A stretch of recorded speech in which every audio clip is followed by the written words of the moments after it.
Here we are today in sunny St Leonards near Hastings to carry out solar panel bird proofing for a customer. And as we say on our website, there's certain products that you should and shouldn't use when you're protecting solar panels, and this is one of those instances where this product has been installed. As you can see, there's mastic along here.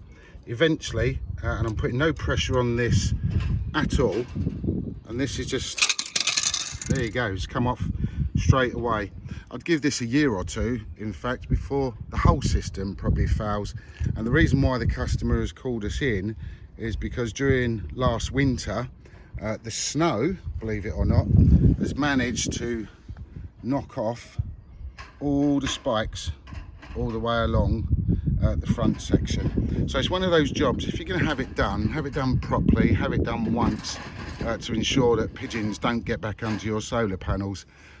Give us a call, we'll be able to help you out.